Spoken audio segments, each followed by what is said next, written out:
নমস্কাৰ বন্ধু বান্ধৱীসকল, মোৰ নতুন এটা ভিডিঅ'লৈ আপোনালোকক স্বাগতম জনাইছোঁ। আজি মই গাজৰৰ হালোৱা কেনেকৈ বনাওঁ চাওঁ আহক। প্ৰথমে মই আধা কেজিমান গাজৰ ধুই ৰুকনিত দি ল'লোঁ। আনফালে মই কেৰাহীখন গৰম হ'বলৈ দিছিলোঁ। এয়া মই কেৰাহীখনত ৰিফাইন আৰু অলপমান ঘিউ দি দিছোঁ। এইখিনি ভালদৰে গৰম হোৱাৰ পাছত মই ৰুকনিত দি থোৱা গাজৰখিনি দি দিছোঁ।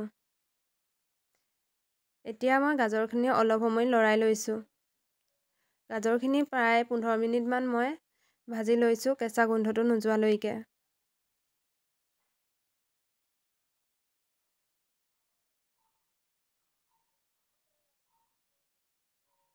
এয়া গাজৰখিনিৰ ৰংটো প্ৰায় সলনি হৈ গৈছে, ধৰিব পাৰিছেই।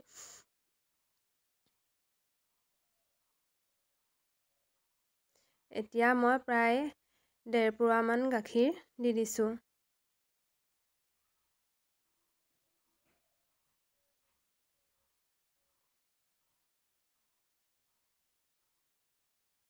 গাখীৰখিনি দি মই অকণমান উতলিবলৈ দিলোঁ।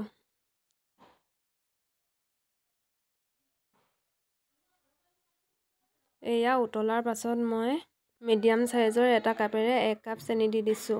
মিঠাটো আপোনালোকৰ জোখ অনুসৰি দিব পাৰে। এয়া মই চেনিখিনি দি অলপ সময় মিহলাই দিছোঁ।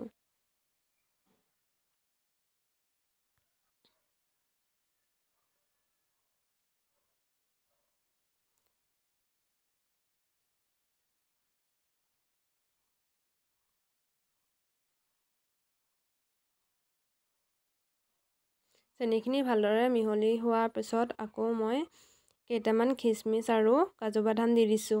আপোনালোকে যিকোনো ধৰণৰ ড্ৰাই ফ্ৰুট ব্যৱহাৰ কৰিব পাৰে।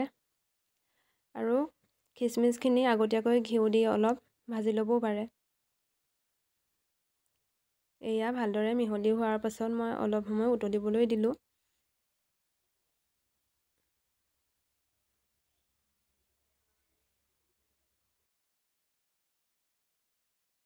মোৰ হালোৱা বনাই হৈ গ'ল।